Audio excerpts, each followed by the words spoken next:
Hello everybody, my name is Kiwi and welcome to a game on Roblox called My Judgment. This is like the third crime themed game that I've played so far. It's a crime kind of week, I guess. Hello. Let's go over our country's community standards to remind us of a few important things. Homicide. I'll try to summarize this for you. Well, I'm just gonna straight up read it. The person commits homicide when homicide is basically when one person causes the death of another person. There are two types of homicide: culpable and non-culpable. Culpable homicide is when somebody is blameworthy of another person's death. Non-culpable is the opposite. How can someone not be blameworthy? Well, situations like self-defense with justified force and just self-defense. Anyways, if you want to read the board, go ahead. Click to continue. Okay, a person commits homicide when directly or indirectly, by any means, he causes the death of a human being. Kinds of homicide. Homicide is culpable or not culpable. Non-culpable homicide. Homicide that is not culpable is not an offense. Culpable homicide. Murder. IDM. A person commits culpable homicide when he causes the death of a human being by means of an unlawful act, by criminal negligence, by causing a human being by threats or fear of violence, or by deception to do anything that causes his death. Whoa, alright, on to our next topic.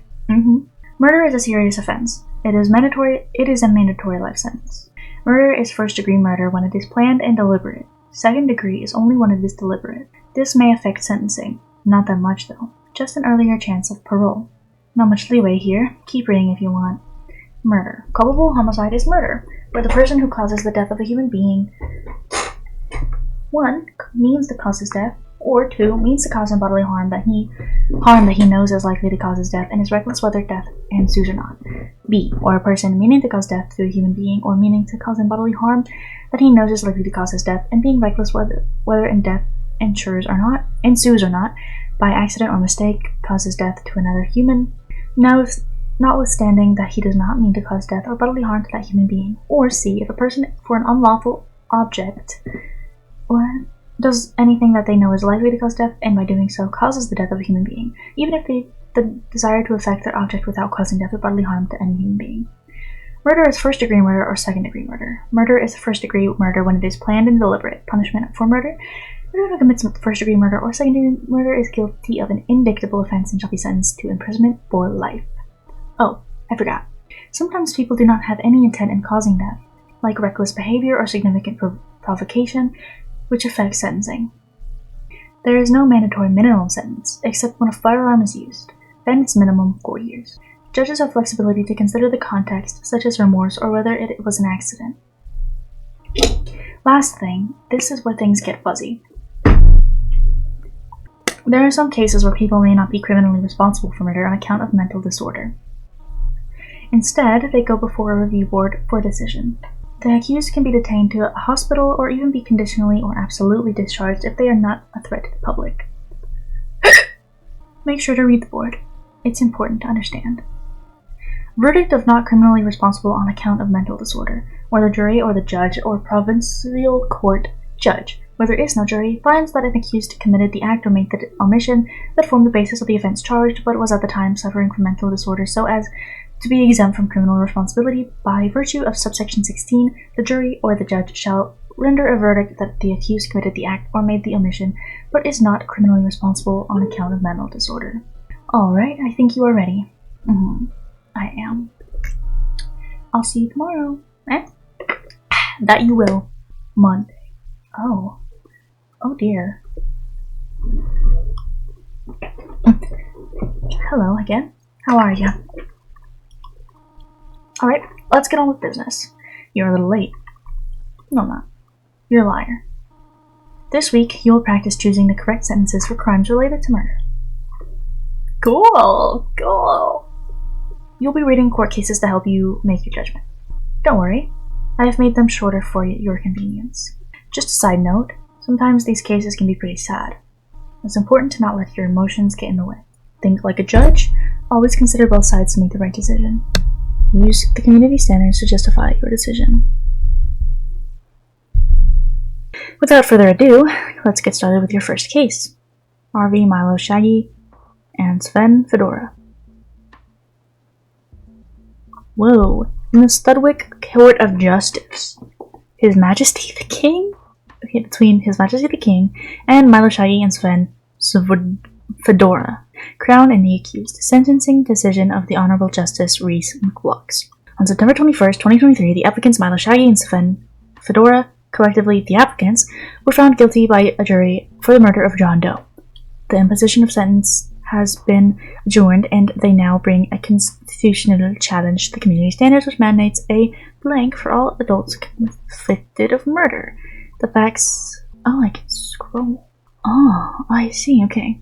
Late on June 11th and into the early morning hours of June 12th, 2020, John Doe attended up at Block 8 Heights, Block 8, in the southeast part of Graymore.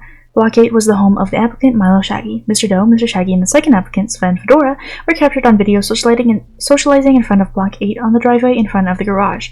The encounter seemed to be a happy one at first. The parties were seen laughing and hugging one another. However, at some point, things took a turn.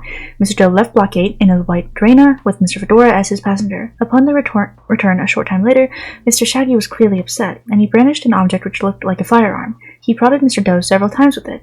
Eventually, Mr. Doe left. Mr. Doe returned once in his car briefly after this, and Mr. Shaggy approached and kicked it. He also appeared to drive by on one further occasion, but did not stop. Shortly after 1 a.m., Mr. Doe again returned to Block 8. He exited his car and was immediately confronted by an angry-looking Shaggy. At several times, the video footage captures Mr. Shaggy getting into Mr. Doe's face and space. Mr. Fedora initially got between Mr. Shaggy and Mr. Doe. Mr. Fedora then pushed Mr. Doe multiple times. As Mr. Doe returned to leave, Mr. Fedora can be seen grabbing his arms and shoulders to prevent him from returning to his car. Mr. Doe was knocked to the ground by the two men and then got up and was pursued by both. As they followed him, they positioned themselves between Mr. Doe and his motor vehicle, and it can be inferred that both were trying to prevent Mr. Doe from escaping. Mr. Fedora then punched Mr. Doe multiple times. I'm just going to say Doe and Fedora, like I'm not going to say the Mr. anymore. Doe appeared to counterpunch Fedora in self-defense, and Fedora fell to the ground, as did Doe. Shaggy then kicked Doe, and both Shaggy and Fedora got on top of him. Fedora then got up and started to kick Doe while Shaggy was pinning him down on his back. About 1 minute later, Mr. Doe momentarily broke free and tried to scramble away to escape. Fedora and Shaggy pursued and restrained him, forced him to the ground on the roadway. For the next 10 to 15 minutes, Doe was punched, kicked, and dragged about the roadway and hit with a linked sword wielded by Fedora several times. At several times, Doe is seen trying to get up and get away, only to be beaten down again. The entire interaction was captured on the video surveillance of Block 8 and Block 9 Heights. Doe died in front of Block 9. The pathologist Flamingo determined that Dr. Flamingo determined that the cause of death to be a wound that injured Doe's carotid artery. I think it's life sentence. No, because it wasn't planned. Life sentence. They did kill him, but it didn't seem to be intentional.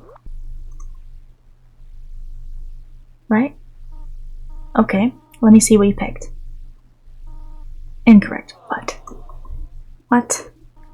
The correct answer was a life sentence with parole eligibility after 25 years. Oh, why?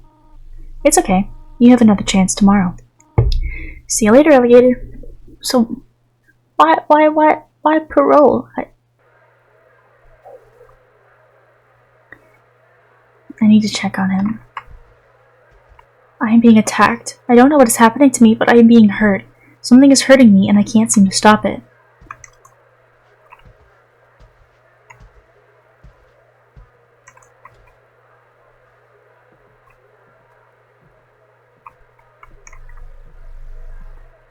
Is the fogginess meant to be a dream? Whatever is happening, I know the Lord will guide me to safety. I must put my faith in the Most High. There's a chair right there. Is this the baby? Are you checking on the baby? I will figure this out.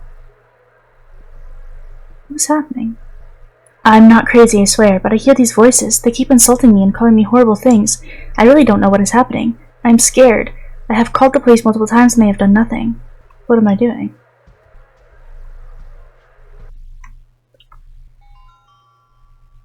Hello. Another day, another crisis. Okay, today I am going to add another section to the case called Mitigating Factors. When you are a judge, you have to consider every single factor related to the case. Weigh in all factors to make the most appropriate decision. While I am only adding a section that supports the accused, you will still determine the aggravating factors yourself. Enough talk. Let's get on with the program. Okay. Robert Firebrand. Firebrand. Pretty sure that's a name in, Good lord, this is long. Her Majesty the Queen. Ow. And Robert Firebrand. Okay. On March 12th, 2016, Robert Firebrand, the accused, was convicted by a jury in Lockport, Linther of blank in relation to the death of Ryan Shedletsky. His sentencing took place in Lockport on March 29th, 2016. Following the receipt of the jury recommendations pursuant to S745 of the Community Standards and after hearing the submission of both the Crown and the defense, and after having received the victim impact statements prepared by the mother of Mr. Shedletsky, I reserved my decision until April 6th, 2016. These are my reasons for decision. Facts. The facts relating to this case are largely drawn from the accused's two statements to the police. The first to Officer A on November 3rd, 2010, and the second on 2016 he was convicted. Okay, when did the murder happen? And the second to Officer B on February 16th, 2011. Additional facts are drawn from other witnesses who gave evidence during the course of the trial. Firebrand and his roommate attended at Lockport Friendship Association hangout during the early morning hours of December 26, 2009. With the intention of stealing Bloxy Cola and money they believed to be on the premises. A third person was keeping six, or standing guard, outside of the hangout while the accused and his friend entered the premises. The accused found out about Bloxy Cola being kept on the premises through a friend of a friend who reportedly knew Ryan Shedletsky. Neither the accused nor his roommate knew Mr. Shedletsky. Okay, so they didn't know him. Cool. They went into steal. Also cool. The accused was dressed in all black, wearing a hoodie, old pants, old shoes, and gloves when the incident occurred. Immediately prior to going to the hangout, the accused and his two accomplices were captured on the in-store security video at the Mac store, located in the same strip mall as the hangout. Entry was gained when the accused and his roommate banged on the back door of the hangout and announced they were the police. Mr. Shedletsky opened the door a crack, at which point he realized that they were not police officers. The accused roommates then grabbed Mr. Shedletsky, at which point a fight broke out in the alley before they all moved inside the hangout. Shedletsky was reported to have put up a scrap and was eating on the accused roommate. Okay. Okay, but I don't fully understand how this works, because it doesn't even say we get to choose, oh, they should have gotten the maximum. Okay. So they didn't plan to murder him, but they did plan on stealing, robbing him. Okay. Shedletsky ran through the hangout trying to get away, pursued by the accused and his roommate. During the pursuit, the accused shot Mr. Shedletsky twice in the lower back. After the shooting, the accused and his roommate took off on foot down the dark alley behind the strip mall to the residence of an aunt of one of the accused accomplices. The accused later burned his clothing and shoes in a 45-gallon drum. While the accused told Officer B that they took 15 liters of Bloxy Cola and $10,000 cash during the robbery, none of the witnesses saw any large items in the hand of anyone observed in the back alley around the same time of the shooting. After the shooting, the police determined that there was money in the hangout's cash register and in a tip jar. An autopsy was conducted on Ryan Shedletsky, wherein it was determined that he died from the 2 gunshot wounds to the trunk. So that would be the minimum of the 4. But I think it's second-degree murder so far. Right? Mitigating circumstances. The defense urged me to find the following mitigating circumstances. Strong family support. I accept the defense contention that the accused has the very active support of his mother and other family members. His mother attended the entire trial as well as the multiple weeks devoted to the pretrial applications in July and September 2019. Family support has no doubt helped sustain the accused during the lengthy period of time he has spent awaiting the outcome of his trial, almost 2 years after the court appeal overturned his prior conviction. Continued family support will, I suggest, also be a critical factor in the accused's long-term rehabilitation once released on parole. In my view, this is a positive factor in the accused's life. Okay. The accused's behavior on release. As previously indicated, I agree that the accused did well during the 6.5 months that he was on release until the conclusion of his trial. He was subject to house arrest and electronic monitoring throughout this period of time. For the reasons previously given, I place some weight on the fact that he was once subject that he was subject to onerous bail conditions and the determination of the appropriate period of parole and eligibility. The accused's lengthy period of pretrial custody, including 4.5 years spent on remand, as previously discussed. Whoa. This is not a factor that I may properly take into consideration when fixing the period of parole and eligibility. So it's definitely not guilty. The accused's efforts to rehabilitate himself and to turn his life around. When the accused first met Officer A at the beginning of the police undercover operation, he told Officer A he was trying to turn his life around. To his credit, the accused did have legitimate work before and during the undercover operation. Indeed, while he continued to be personally dependent on Bloxy Cola, his street-level Bloxy trafficking appeared to stop when he was earning money working for Officer A in the fictitious criminal organization. Presented with the opportunity to earn money elsewhere, I accept that the accused chose not to continue his involvement in street-level trafficking. While I see this as somewhat confirmatory of his stated intention to return his life around, I cannot ignore the fact that the alternative employment that he opted to pursue was, to his knowledge, associated with a criminal organization. I accept the representations made on behalf of the accused that he has been Bloxy Cola free for a number of years, and he's well motivated to attend counseling. But he shot someone. Probably not right. Let's see how you did. Wrong. What? The correct answer was a life sentence with parole eligibility after 10 to 25 years. Nice try, though. You will get the next one. I believe you. Anyway, have a safe trip home. I don't believe I will. Not the safe trip home, but I don't believe I will get it right. I should have trusted my damn gut, though.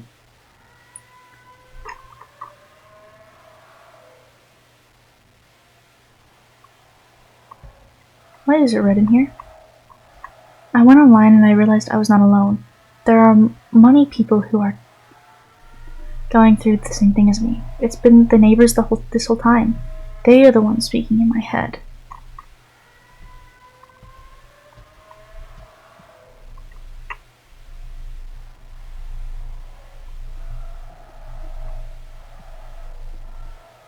Henry Venomshank. He is the ringleader behind all this from upstairs. My life is in danger. He is slowly trying to kill me.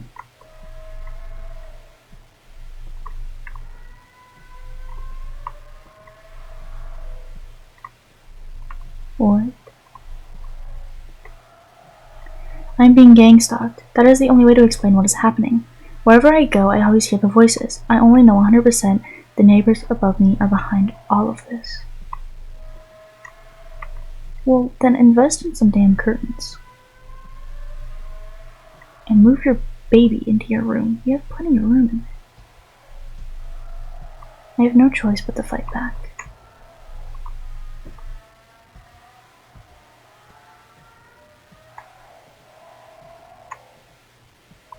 You have no curtains, like, that's freaky deaky.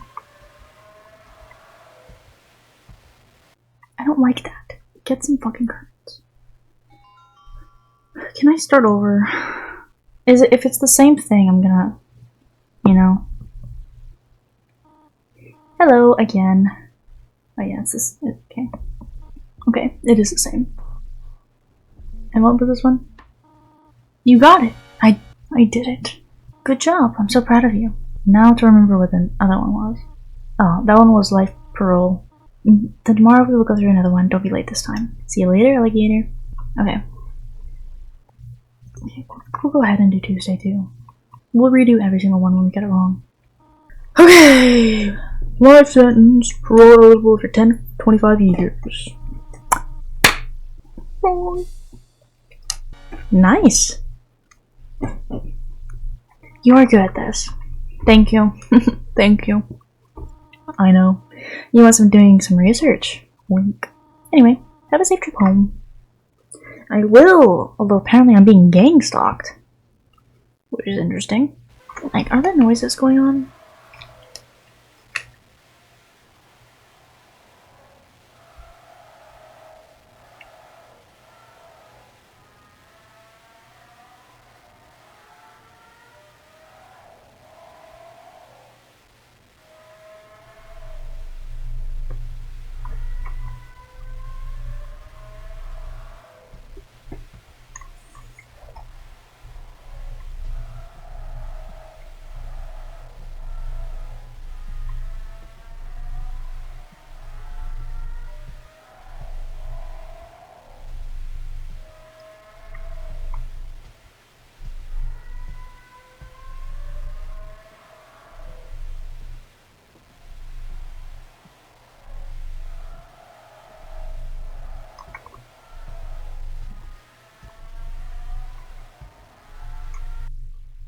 don't know how I feel about that.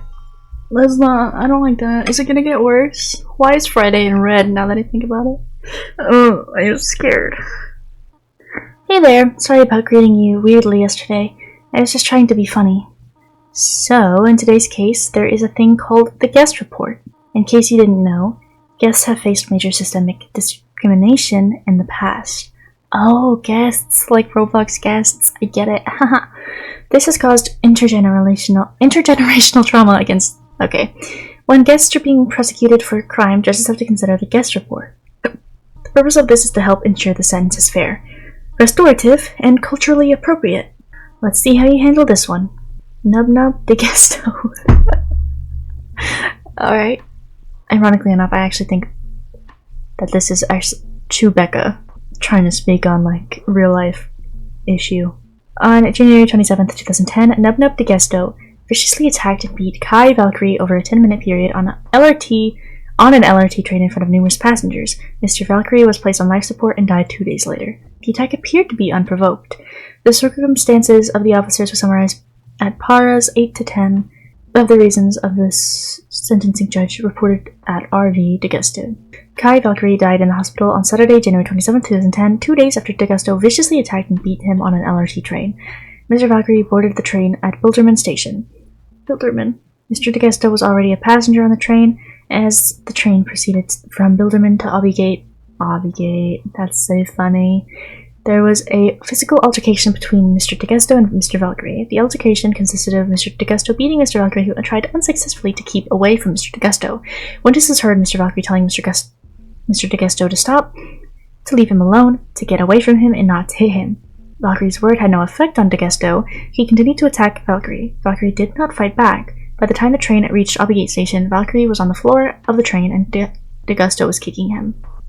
All of the other passengers on the train car exited at Obigate Station. As the train continued to the next station, Spawn Point, de Gesto continued to beat Valkyrie. De Gesto exited the train at Spawn Point, leaving Mr. Valkyrie unconscious on the floor of the train car. De Gesto was arrested as he walked away from the train station. Valkyrie was taken to the hospital.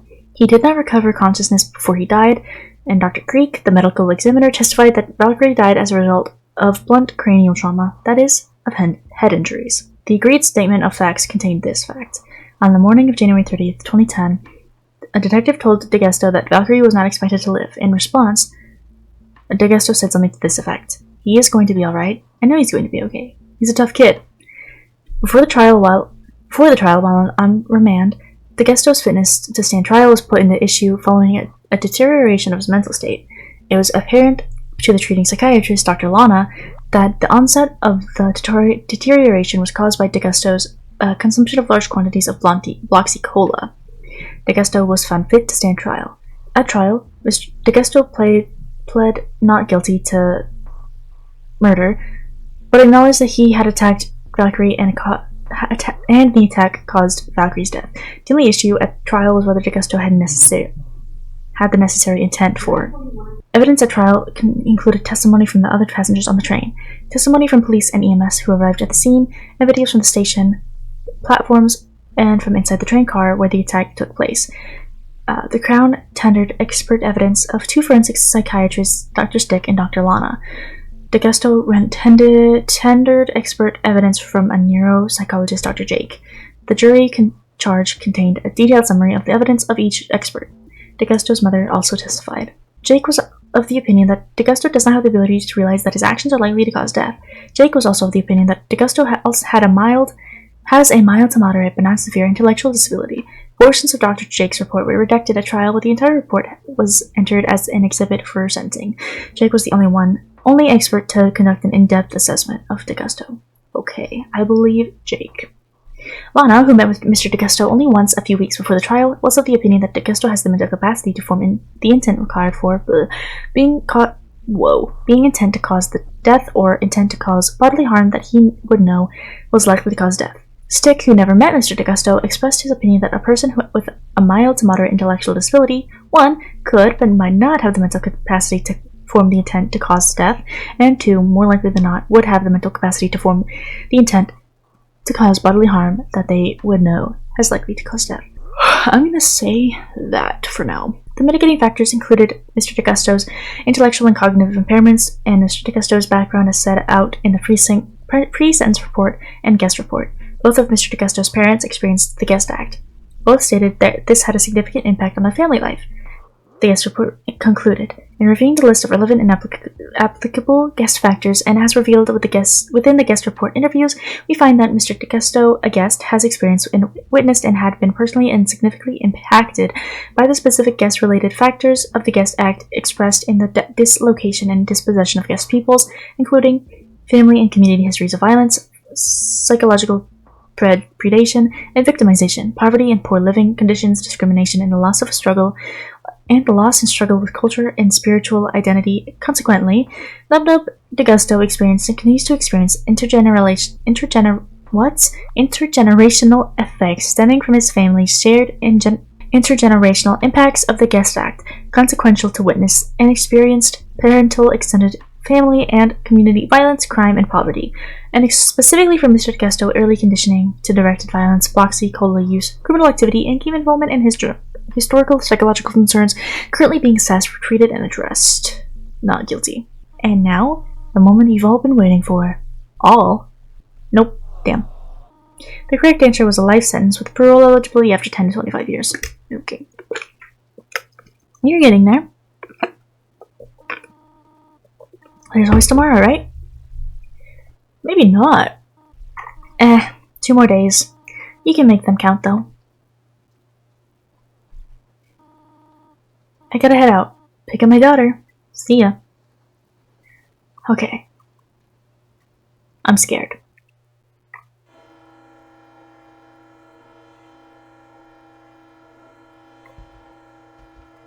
I can't take this anymore. The only way this will end is if I protect myself.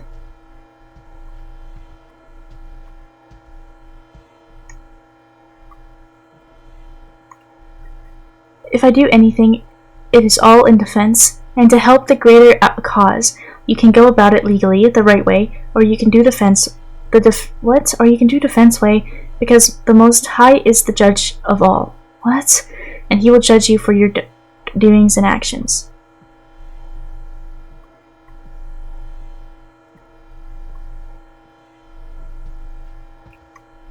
You can be justified for certain things if it is according to the law of the Most High. People get murder and self-defense mixed up. Self-defense is justified. If I go to jail, it is for defending myself.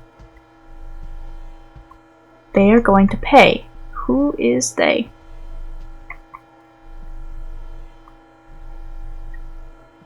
What's with the sounds? Fuck it. Hey, good to see ya.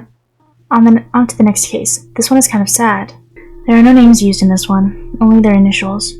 This is usually done to protect the identity of certain people, especially those who aren't directly involved in the crime but may be affected by public exposure. Anyway, good luck. Easy. Okay, we're just gonna say E, like the first initial. E was born in 1984. He's the biological son of the deceased. P is the biological brother of E. S was the wife of E. T was the sister-in-law of E. K is the son of E. That's a lot of information. At the time of the event, E and the deceased resident resided in separate residences on the same rural property in Linthor. E lived in the main residence on the property with his wife and 5 children. The deceased lived alone in a small cabin. On May 4, 2014, E's family hosted a lunchtime family gathering at their home. In attendance were E, S, E, E's children, T, and her children. The plan was to stay outside, enjoy a campfire, and cook hot dogs. E went into the house to find something to open the packaging on the hot dogs. He emerged from the house, approached S, and grabbed her by the shoulder. He told S to pack up the kids and go to Oofington, the town where her mother resides. E turned and walked away from S toward the deceased's cabin, which was approximately 100 yards away from the main house. E entered the deceased cabin. E's son, K, was in the cabin with the deceased. E became angry and began to yell at the deceased. E punched the deceased with a closed fist. The force of the punches caused the deceased to fall out of the chair and onto the floor. He continued to punch the deceased while he was on the ground. Okay, who's K? K is the son. Okay.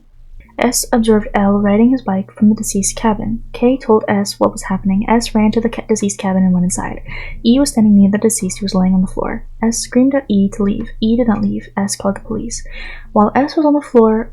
While S was on the line with the police, E made a telephone call to his brother N. The accused left a voicemail message for P stating, "I just confronted our family demon that ruined everybody's lives. I need your backup and count for what he did and how he ruined everybody's lives. I had to save my family and I don't care about anything else. Call me back when you get this as soon as possible." E continued to yell at the deceased. E told S to get out of the deceased cabin or she would get hurt. Weird.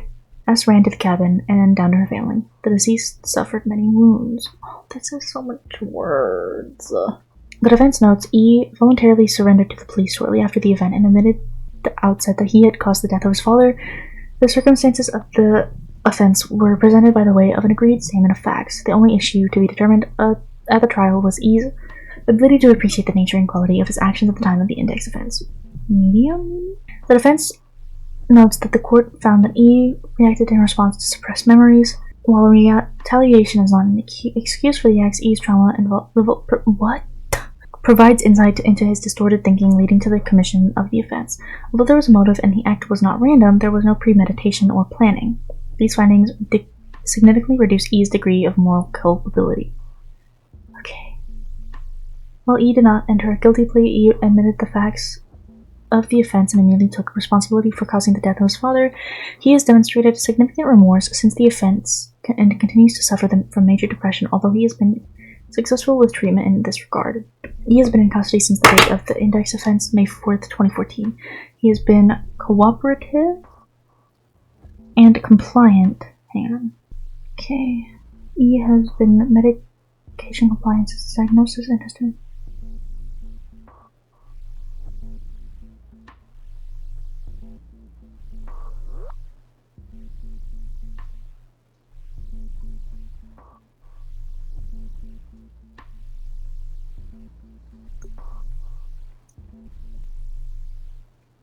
That was my judgment. Okay.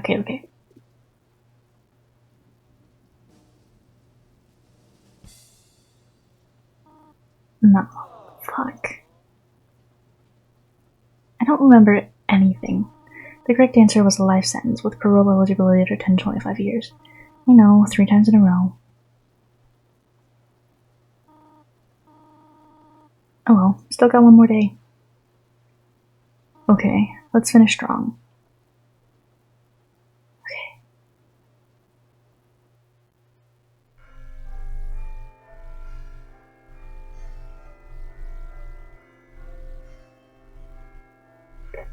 What is going on?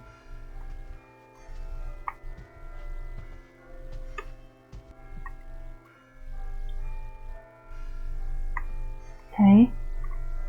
They've been messing with... Oh my god. They have been messing with my veins on my feet and legs, making it expand and even popped once.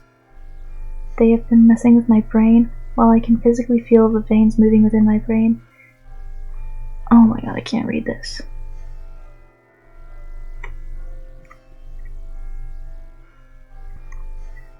Within my brain, as SIS-3 to take information from me, they are typically doing this to me while I am asleep. These devils deserve death. I will have no choice but to kill Firebrand. Oh, for the amount of disrespect that I have received already, this is far gone out of the police's hands. They have also done this to my nephew, who I would hold, and as they said it, his heart rate would also beat irregular, to the point I would hear him breathe different while sleeping. As they would mention before it happened, watch this, and then my heart rate would slow or start beating weirdly. The only way someone can get comfortable while being tormented is by getting rid of those who are responsible and witness the perpetrators die before their face, just to secure back the privacy. They have also done this to my nephew. Oh.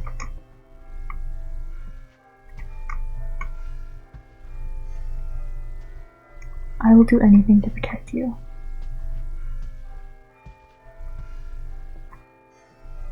Okay, so it's not our son, it's our nephew.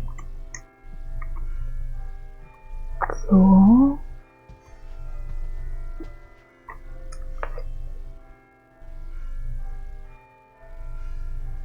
It's just bells. Interesting. And now it's Friday.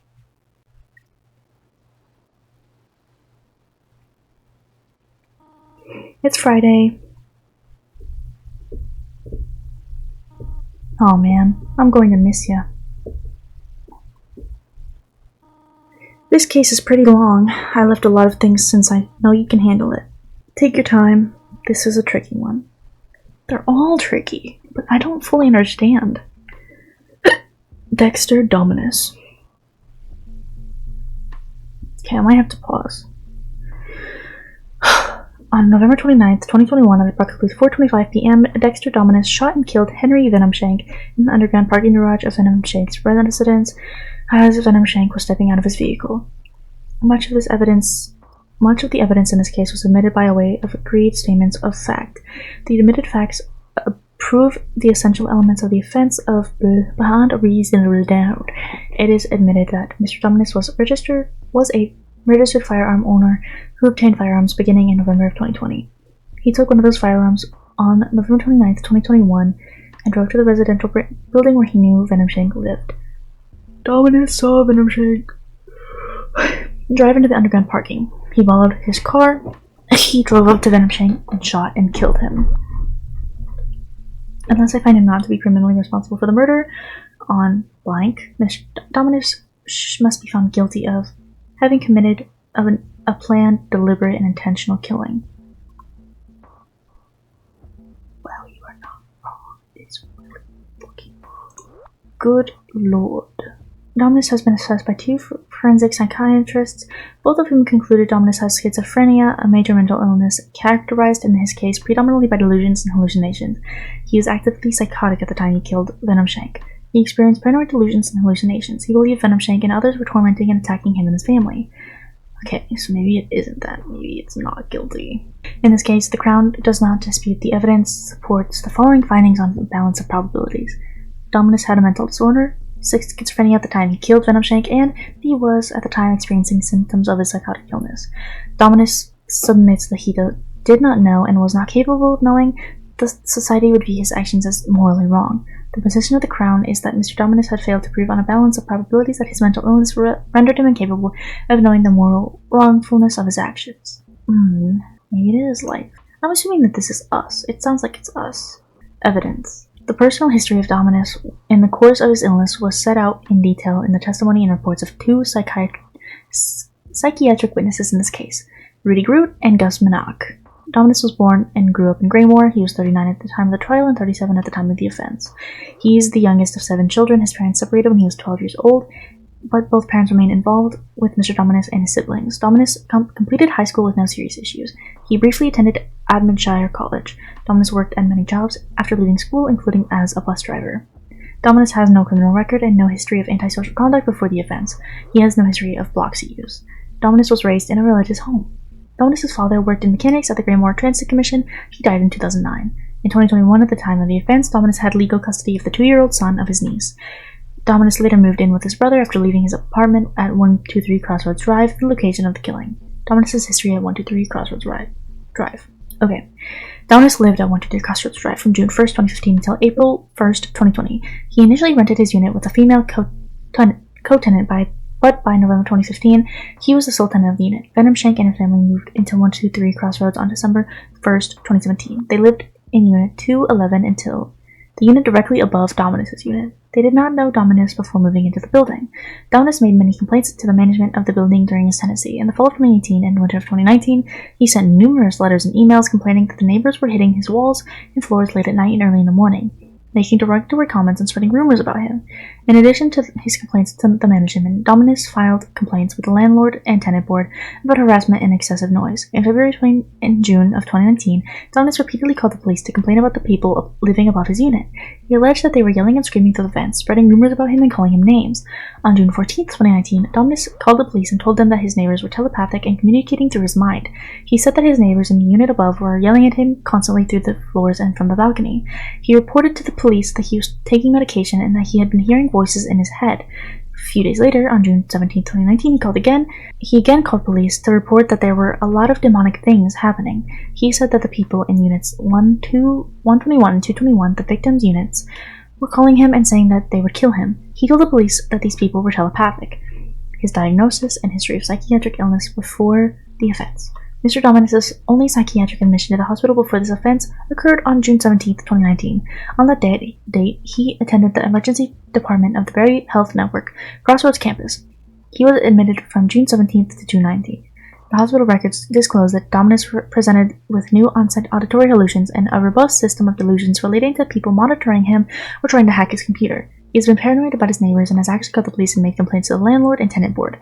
The records note that he reported telepathic communication. He said that the voices of his neighbors commanded him to wake up in the night, and the same people installed a device in his floor and ceiling that lowered his heart rate. The doctor at the hospital believed that Dominus was experiencing a first episode of psychosis. She prescribed medication and referred him to an outpatient program. Dominus did not take the medication and did not follow up with any psychiatric care. His writings and recordings. The police investigation... Oh, hey, these were the notes that I couldn't read. The police investigation with the offense disclosed extensive materials that Dominus had written and recorded concerning his perceived experiences at 123 Crossroads and his complaints about specific residents of the building, including the victim and his family. Dominus prescribed being subject to what he called voice to skull, V2K, directed energy weapons, and gang stalking. Dominus, in his writings and recordings, describes being harassed constantly. He identifies individual residents as responsible for the harassment and specifically blames Venom Shank. He alleges that his harassers erase thoughts from his brain and are messing with his bodily functions. He writes extensively about synthetic telepathy and witchcraft. In a folder entitled Tolerance of What I Had to Hear and Deal With, dated November 28, 2021, Dominus writes that the people in unit number 211 were involved in the harassment. In that same document, Dominus writes, messing with my heart rate. As they would mention before it happened, watch this, and then my heart rate would slow or start beating weirdly. They have also done this to my nephew, who I would hold, and as they said it, his heart rate would also be beating irregular, to the point I would hear him breathe different while sleeping. My veins would be messed with. They have been messing with my veins on my feet and legs, making it expand and even pop ones, my brain veins moving. They have been messing with my brain while I can physically feel the veins moving within my brain as sifts through to take information from me. They are typically doing this to me while I am asleep. He's definitely a little goofy. In his writing entitled War of Words, there is a recurring theme of vengeance or payback. For example, he writes, I would be confident in killing them, even by hand. I'm not afraid to state the truth. For the amount of disrespect that I have received already, this is far gone out of the police's hands, and the only way someone can get comfortable while being tormented is by killing those who are responsible and witness the perpetrators die before their face, just to secure back that privacy. He also refers to self-defense in his writings and recordings. In War of Words, he writes, if I do anything, it is all in defense, and to help the greater cause. In his recordings during the months leading up to the murder, Mr. Jones reports videos for his family that explain that if he goes to jail, it is for defending himself. He also made a recording that described people getting murder and self-defense mixed up, and asserted that self-defense was justified. He compared his defense against telepathy to the war in the Isle of Vigil. In one recording, Dominus discusses the attacks on him through witchcraft and telepathy and his right to defend himself, saying, you can go about it legally the right way, or you can do defense way regardless which way, because the Most High is the judge of all, and he will judge you for your doings and actions. If you're justified, you're still, and you can make it into heaven. What? Interviews and assessing psychiatrists. I was interviewed by Dr. Groot and Manak as part of their assessment of his mental state. In the interviews, he described attacks that he believed were being carried out on him as voice to skull, V2K, synthetic telepathy, witchcraft, gang stalking, community stalking, and sorcery. He explained that his problems, in his view, all originated within 123 Crossroads. According to Mr. Dominus, his first experience hearing voices in 2018, but he described harassment beginning before that year. Dominus told the psychiatrist that he continued to experience what he described as attacks by telepathy even after he moved out of 123 Crossroads. He continued to experience the attacks and voices after the death of Venom Shank and his arrest. Dominus understood the criminal charge against him of murder. In his interviews with the psychiatrist, he denied killing Venomshake. He told Groot that the victim of the shooting was part of the voices tormenting him, and that there were now less people involved. He also told Groot that he felt like he was a target and that his life was in danger. Groot asked him about passages in his writing that referred to Venomshake and being able to stomp him out. He claimed to have had no plan to do this. Although Dominus denied killing Venomshake, Groot asked him what would happen if he killed someone in self-defense. He stated, "It would be up to the judge or jury what would happen to you," and went on to say that he would put everything to the Lord, and that he did not view it as wrong. Manak and Dominus asked Dominus about his issues with the residents of Crossroads. Dominus described being harassed and surveilled. He described residents doing demonic things. Manak asked Dominus about his writings in the War of Worlds, words that appeared to acknowledge that society might punish him if he defended himself against his enemies. He said, "I'm trying to mention in the state of one going through something, a war with someone, you need to protect yourself, protect your life, and defend you and your family." Manak asked Dominus if there could be moral justification for self-defense that causes others harm. He said, "You can be justified for certain things you are going through, if it is according to the law of the Most High." At another point, Dominus said to Manak, "Self-defense is not murder." Prior to trial, Dominus did not describe to the psychiatrist his thoughts and actions at the time he killed Venomshake. When he testified at trial, Dominus admitted killing Mr. Venomshake and explained his motivation for doing so. Groot and Manak listened to Mr. Dominus' testimony and re-interviewed him before they testified. It is so long. Dominus testified at length about voices in his head and his belief that they were the voices of residents of Crossroads. He spoke of voice to skull and synthetic telepathy and directed energy weapons. My god. So a lot of words. He gave lengthy and often unresponsive answers to questions. He returned frequently to the themes of synthetic telepathy and directed energy weapons. He admitted he had gone to Crossroads with his gun intending to shoot Venomshake. He described doing so.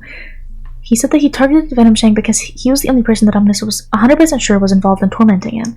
Dominus repeatedly described an incident when he was walking outside and hearing voices that saw Venomshake and his family on their balcony. That convinced him Venomshake and his family were involved. He knew that shooting Venomshake would likely kill him. He shot him intending to kill him. He planned the killing by taking his gun to the building and following Venomshake's car when he saw it turning into the driveway in the underground parking garage. He was questioned about the timing of his act of shooting Venomshake. The voices had been active for over 2 years. He was asked to explain why he chose to take action in November of 2021. Dominus testified that a new year was coming and he would not let the attacks on him continue for another year. He said that close in time to the shooting, there was an incident where he was holding his nephew and his nephew stopped breathing. At the same time, the voices said, "Watch this." He said, "I would say the experiments got worse in the sense of, with my nephew, with the heart situation, most of the stuff was only happening to me. So when I started seeing it, that's when he was born, 2020, in August. That's when more things started happening outside of just, and so it increased." He was asked if the incident with his nephew happened in 2020, and he said correct. However, at another point, he said that incident with his nephew occurred close in time to the shooting. It is clear from Dominus' testimony that he believed his actions are justified. He described himself as acting in self-defense to protect himself and his family, although he agreed that he was not facing an immediate physical threat from Venomshake when he shot him. He was cross-examined about his comments to Manak that around the time of the shooting, Mr. Venomshake, he did not feel that he was being physically attacked, only verbally attacked in his mind, that he would find it justifiable to make videos and expose the telepathy, but would not find it justifiable to retaliate physically. Dominus explained that he was not forthcoming in his interviews. He lied to the psychiatrist when he denied the killing, and as a result, he did not explain to them his reasons for the killing. He said, No.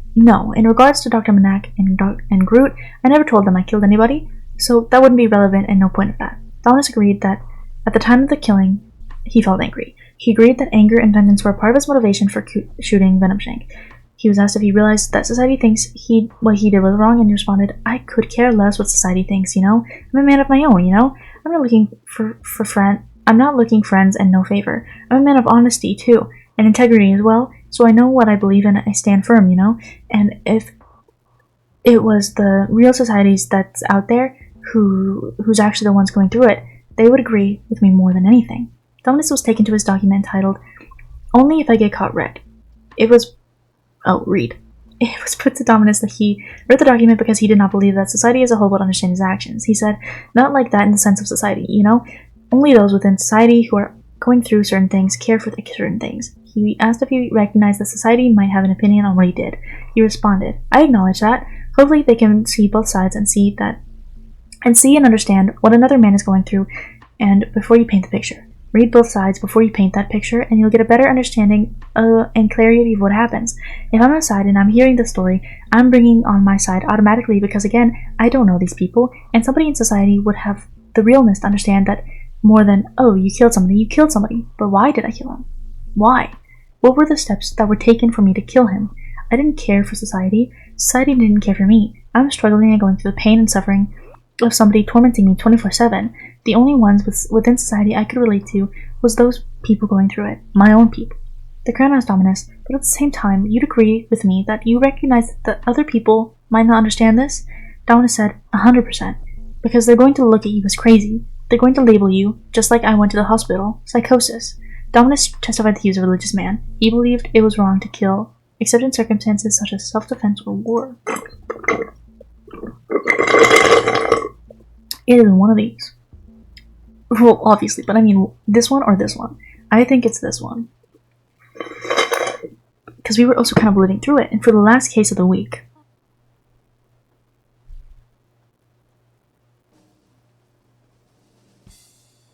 Correct?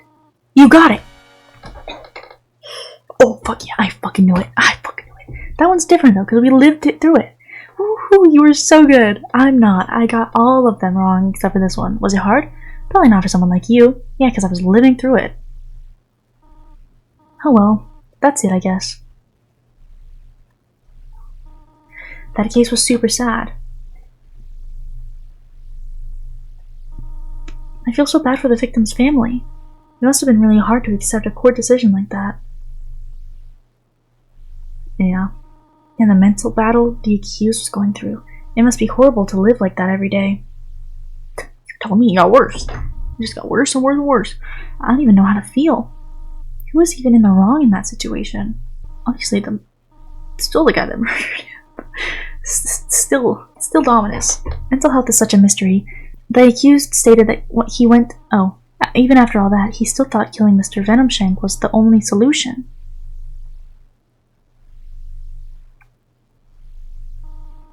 Is it society's responsibility to identify threats like him? I don't know. Why isn't it his responsibility to seek help? Heck, he did in fact receive help, except he was not being helped in the way he wanted.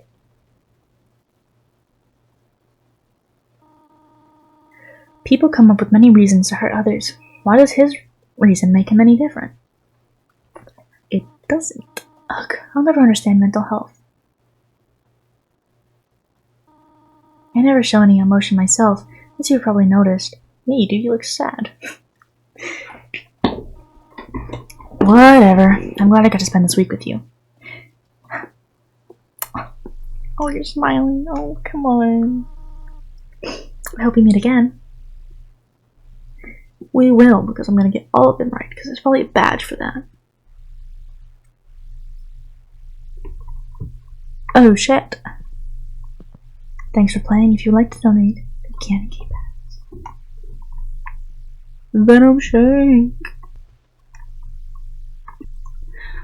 Alright, well that was an interesting game, to say the least. Kind of spooky. And we're not even hearing anything. Well. That was pretty sad. But anyway, thank you so much for watching this video, and yeah, I will see you in the next video. Bye! I love you.